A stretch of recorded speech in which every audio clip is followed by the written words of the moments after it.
Taste the Daily. மற்றும் ஒரு அண்மை செய்தி.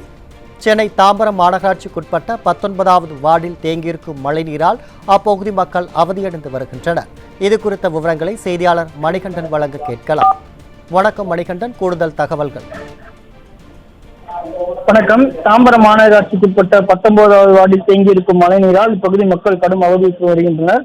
தாம்பரம் மாநகராட்சிக்குட்பட்ட மண்டலம் 2 19வது வார்டு சவுந்தரராஜன் நகர் மற்றும் துரைசாமி நகர் பகுதியில் அண்மையில் பெய்த கனமழையின் காரணமாக 3க்கும் மேற்பட்ட சாலைகளில் தற்போது சாலை முழுவதுமே வெள்ளக்காடாக காட்சியளிக்கிறது. சாலையில் தேங்கியிருக்கும் மழை நீருடன் கழிவு நீரும் கலந்துள்ளதால் தற்போது இப்பகுதியில் கடும் துர்நாற்றம் வீசுவதோடு நோய் தொற்று பரவும் அபாயத்தில் அப்பகுதி மக்கள் வசித்து வருகின்றனர். குறிப்பாக வீட்டினுடைய முன்பகுதியில் முழுவதுமே மழைநீர் தேங்கி அந்த கார் பார்க்கிங் ஏரியா முழுவதுமே மழைநீர் தேங்கி இருப்பதால் குழந்தைகள் உட்பட பெரியவர்கள் வரை வெளியே செல்ல முடியாத நிலைக்கு தள்ளப்பட்டுள்ளதால் இப்பகுதி மக்கள் அவதியுற்று வருவதாக வேதனை கூறுகின்றனர். மேலும் சாலையில் உள்ள அந்த குண்டும் குழியுமாக இருக்கும் சாலைகளில் மழைநீர் தேங்கி இருப்பதால் இருசக்கர வாகனத்தை இயக்குவோர் அந்த பள்ளங்களில் வாகனத்தை இயக்கும் போது நிலை தடுமாறி கீழே வீழக்கூடிய ஒரு அபாயமும் இங்கு நிலவி வருகிறது.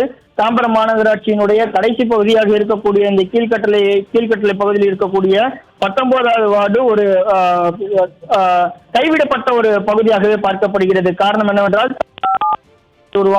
உண்மையில் உருவான ஒரு மாநகராட்சி.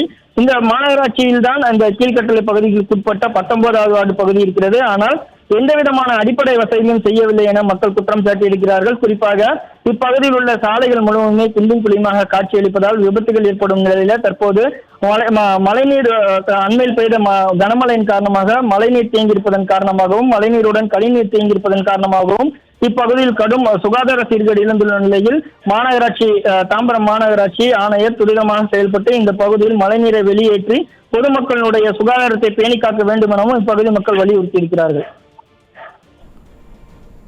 தகவலுக்கு நன்றி மணிகண்டன்.